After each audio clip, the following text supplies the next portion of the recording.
الحمد لله وحده والصلاة والسلام على من لا نبي بعده أما بعد فأعوذ بالله السميع العليم من الشيطان الرجيم بسم الله الرحمن الرحيم يا بني إسرائيل اذكروا نعمتي التي أنعمت عليكم وأوفوا بعهدي أوف بعهدكم وإياي فارهبون اللهم رب اشرح لي صدري ويسر لي أمري واحلل عقدة من لساني يفقهوا قولي واجعل لي وزيرا من أهلي ربي أعوذ بك من همزات الشياطين وأعوذ بك ربي أن يحضرون اللهم لا سهل إلا ما جعلته سهلا وأنت تجعل الحزن سهلا إذا شئت لا إله إلا أنت اللهم إني أسألك علما نافعا وعملا متقبلا ورزقا طيبا وشفاء من كل داء۔ حضرات، میرے معزز علماء کرام اور قابل احترام عزت و توقیر کے قابل حضرات،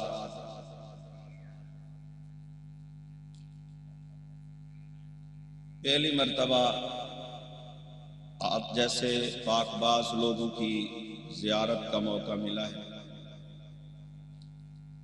سب سے پہلے تو جن احباب نے یہ پروگرام ترتیب دیا اور رکھا ہے، میں ان کی خدمت میں یہ عرض کرتا ہوں کہ آپ نے بڑا اچھا کیا ہے، دعوت و تبلیغ کے لحاظ سے اپنی شادی کو اس میں ضم کیا ہے کہ اس کے ساتھ ساتھ کچھ نہ کچھ علماء کرام کو سنا جائے اور ہم اپنے آپ کو سدھار لیں۔ نبی صلی اللہ علیہ وسلم نے ارشاد فرمایا، وہ بابرکت شادی ہے جس میں بھار کم ہے، جس میں خرچہ کم ہو، جس میں لوگ کم ہو اور جس کے اندر کسی پر بوجھ نہ ہو، وہ بابرکت شادی ہے۔ اور نکاح تو سنت ہے۔ ایک بات جو آپ سے میں عرض کرنا چاہتا ہوں، ایک تو یہ لائٹنگ کا مسئلہ ہوتا ہے، ہم بڑا کوشش کر کے آپ سب حضرات کی زیارت کرتے ہیں، دیکھتے ہیں آپ، اگر آپ تھوڑا تھوڑا قریب ہو جائیں تو ایک خاص بات جو میں چند منٹوں میں آپ کے ساتھ کرنا چاہتا ہوں، وہ میرے لیے بھی آسان ہو جائے گی اور آپ کو بھی اجر و ثواب زیادہ ملے گا۔ یہاں جو آپ تشریف لائے ہیں، یقیناً اس لیے آپ کی تشریف آوری ہے کہ آپ اللہ کے ہاں یہ لکھوانا چاہتے ہیں کہ دعوت و تبلیغ کا پروگرام تھا، اے اللہ ہم وہاں پہنچے اور اللہ کے فرشتے اس بات پر گواہ ہو جاتے ہیں، ہاں یا اللہ یہ دعوت و تبلیغ کا پروگرام تھا، یہ اس کے اندر شریک تھے، لیکن اس کے لیے ضروری ہے کہ ہم اپنی نیتوں کو خالص کریں۔ جب گھر سے نکلیں تو یہ نیت کر لے کر نکلیں کہ ہم نے اللہ کا دین سننا ہے، کسی شخصیت کی بات نہیں کہ فلاں تقریر کرے گا تو میں نے تقریر سننی ہے، فلاں کا خطاب صرف سنوں گا تو اس سے اجر نہیں ملتا۔ جتنا آپ جو نیت لے کر آئیں گے اس کے مطابق آپ کو اجر دیا جائے گا۔ اور اگر آپ یہ نیت لے کر آئیں کہ ہم نے اللہ کی رضا کے لیے وہاں ٹائم دینا ہے، جو خطیب بھی بات کرے گا، جو بھی قرآن و سنت کی بات کرے گا، ہم اس کو غور سے سنیں۔ وَإِذَا قُرِئَ الْقُرْآنُ فَاسْتَمِعُوا لَهُ وَأَنصِتُوا لَعَلَّكُمْ تُرْحَمُونَ، فرمایا جب قرآن پڑھا جائے خاموشی کے ساتھ سنا کرو، ہو سکتا ہے تمہارے اوپر اللہ رحم فرمائے۔ کیا خیال ہے جی ہم اس نیت کے ساتھ، اگر پہلے کسی نے نیت ایسی نہیں بھی کی تو اب دوبارہ کر لیں کہ یہاں ہم جتنی دیر بیٹھیں گے ہم نے صرف اللہ کو راضی کرنے کے لیے بیٹھنا ہے، اللہ کا قرآن سننا ہے، رسول اللہ صلی اللہ علیہ وسلم کے فرامین سننے ہیں، اور سننے کے بعد ہم نے کوشش کرنی ہے کہ اس پر عمل کیا جائے۔ کیا خیال ہے جی؟ میں نے ایک عرض کی تھی، آپ سے گزارش کی تھی، کچھ گاؤں والے لوگ ہوں گے، کچھ جماعت والے ہوں گے، میں نے گزارش کی تھی آگے آ جائیں۔ کیا خیال ہے یہ میری بات مانی جائے گی کہ نہیں مانی جائے گی؟ کوئی بات نہیں یار، آگے تشریف لے آئیں، کچھ نہیں ہوتا انشاءاللہ، جتنے قریب ہوں گے اتنا زیادہ اجر ملے گا۔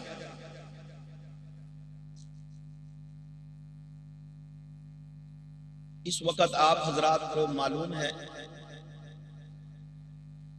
کہ فلسطین کے اندر مسلمانوں کے تڑپتے ہوئے لاشیں آپ میڈیا پر دیکھ رہے ہیں۔ بنی اسرائیل کی بربریت، اسرائیلیوں کی بمبارمنٹ آپ حضرات سوشل میڈیا کے ذریعے اس سے بخوبی واقف ہیں، لیکن قرآن کریم نے جو بنی اسرائیل کی تاریخ بیان کی ہے وہ تقریباً چوتھائی حصہ قرآن کا ایسا ہے جو بنی اسرائیل کی تاریخ کو بیان کرتا ہے۔ کتنا حصہ جی؟ ذرا غور سے، کتنا حصہ؟ اس کی آواز سمجھ آ رہی ہے نا؟ قرآن کا کتنا حصہ ہے؟ چوتھائی حصہ قرآن کا ایسا ہے جو بنی اسرائیل کی تاریخ کو بیان کرتا ہے۔ اگر مسلمان قرآن کی اس تاریخ کو پڑھ لیتا تو اللہ کی قسم اسرائیل سے بڑھ کر اس کی تاریخ سے ہم واقف ہوتے، لیکن آج ہمیں اس دشمن کے بارے میں نہیں پتا کہ اس کی دشمنی نے کیا کیا ہے اور اس کی دشمنی کب سے شروع ہے، امت مسلمہ کے ساتھ وہ کتنی نفرت کرتا ہے، امت مسلمہ کو وہ کس قدر گندا اور برا جانتا ہے۔ ہم نے تاریخ قرآن کو اس طرح پڑھا ہی نہیں ہے، ہم نے سنا ہی نہیں ہے، ہم نے جانا ہی نہیں ہے۔ اے کاش اگر مسلمان جان لیتا، قرآن کی تاریخ پڑھ لیتا تو آج پتہ چلتا کہ بنی اسرائیل، یہ اسرائیل وہ ہے جو آج تک جو اللہ اور اس کے رسولوں کا دشمن رہا۔ یہ مسلمانوں کا ہی قاتل نہیں، اس نے انبیاء کو بھی قتل کیا، انبیاء کو بھی شہید کیا، انبیاء کے جسموں کے ٹکڑے بھی کیے۔ ان ظالموں نے اللہ پر ایمان اس طرح نہیں لائے، بلکہ بات بات پہ پھسلنے والے۔ موسیٰ علیہ السلام کو اللہ نے کہا ان کو سزا ملی ہے، فرعون نے، مصریوں نے ان کو اپنے زیر تسلط کیا ہوا ہے، قبضہ کیا ہوا ہے، غلام بنایا ہوا ہے۔ جاؤ ذرا اس کے پاس، فرعون کے پاس، اور اسرائیلیوں کو چھڑا کر لاؤ۔ جب موسیٰ علیہ السلام اسرائیلیوں کو لے کر آئے تو دریا کے کنارے پہ پہنچے، اللہ رب العزت فرماتے ہیں یہ وہ بنی اسرائیل ہے جو میری نعمتوں کو بھول گئے، ہم نے ان پر بڑی نعمتیں کی۔ آل فرعون جو ان پر ظلم کرتا تھا، ہم نے وہاں سے ان کو چھٹکارا دیا۔ پھر جب آئے تو ان کی مہمان نوازی اس طرح ہوئی، ان کی قدردانی اس طرح ہوئی، ان کا احترام اس طرح ہوا۔ اللہ سبحانہ وتعالی فرماتے ہیں وَإِذْ فَرَقْنَا بِكُمُ الْبَحْرَ فَأَنْجَيْنَاكُمْ، ہم نے دریا میں ان کے لیے راستے بنائے۔ 12 قبیلے تھے، 12 راستے بنا دیے۔ بات سمجھ رہے ہیں؟ میں آخر میں ایک بات کرنا چاہتا ہوں، اس لیے اس کی تمہید باندھ رہا ہوں۔ کہا موسیٰ علیہ السلام نے کہ یہ دیکھو 12 راستے بن گئے۔ اب اتنی تکریم ہے، اتنی عزت ہے، اللہ کہتے ہیں یا بنی اسرائیل اذکروا نعمتی التی انعمت علیکم، اے بنی اسرائیل میری نعمتوں کو یاد کرو جو میں نے تمہارے اوپر کی۔ دریاؤں کو پھاڑ کر راستے بنا دیے۔ وَإِذْ نَجَّيْنَاكُمْ مِنْ آلِ فِرْعَوْنَ يَسُومُونَكُمْ سُوءَ الْعَذَابِ يُذَبِّحُونَ أَبْنَاءَكُمْ، بنی اسرائیل کو سزائیں دیتے تھے، ان کی بچیوں کو زندہ رکھتے تھے اور بیٹوں کو ذبح کرتے تھے، اللہ نے اس سے بھی چھٹکارا دیا۔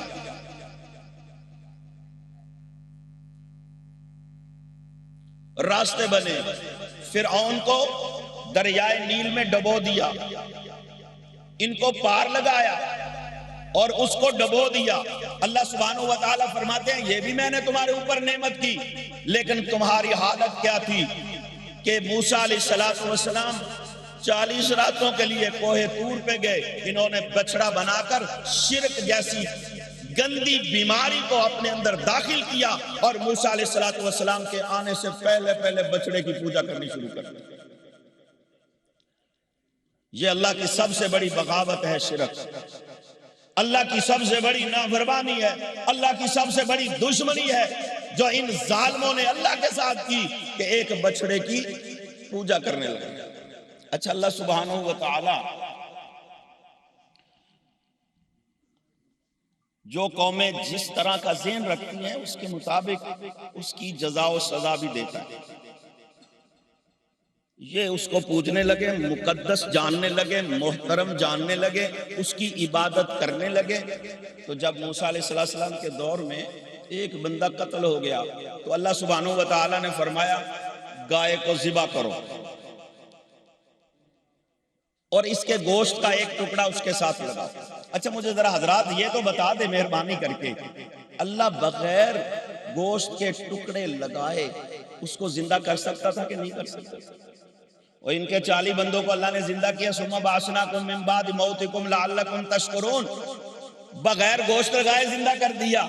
لیکن یہاں فرمایا تم اس کو ذبح کرو گے اور اس کے گوشت کا ٹکڑا لگاؤ گے۔ یہ اس لیے کیا کہ آج جس کی کل یہ عبادت کرتے تھے آج اپنے ہاتھ سے اس کو ذبح کریں، شاید ان کو عقل آ جائے کہ جس کو ہم اپنے ہاتھ سے ذبح کر رہے ہیں یہ کیسا معبود ہے، یہ کس کے سامنے ہم جھکتے رہے ہیں، کس کی عبادت کرتے رہے ہیں۔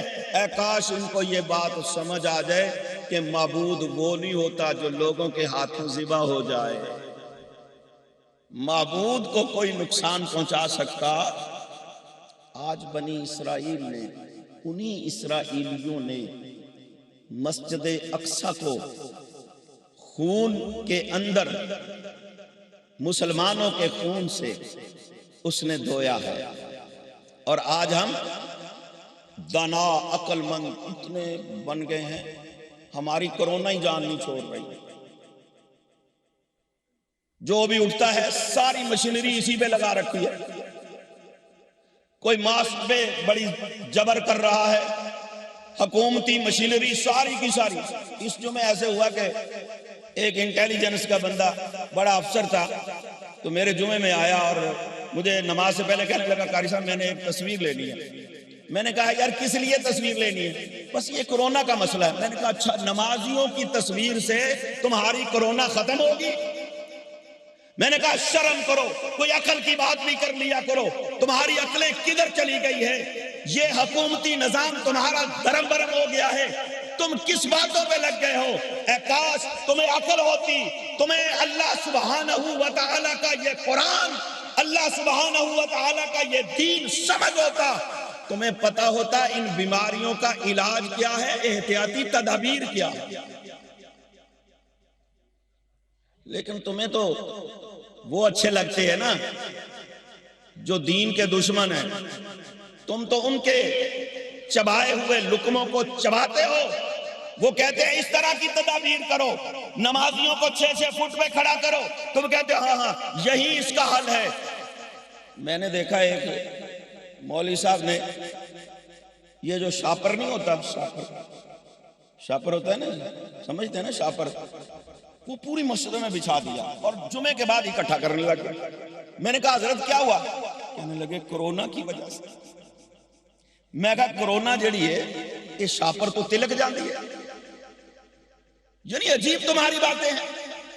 ہاں قرآن کہتا ہے جب تم میرے دین سے عقل نہیں لوگے، تم عقل مندی کا مظاہرہ نہیں کرو گے، شریعت کو شریعت نہیں جانو گے، اسی طرح پھرتے رہو گے کہ بیماری کوئی ہوگی علاج کوئی کرتے پھرو گے۔ کہتے ہیں وائرس بڑی ہے، ماسک پہن لیں.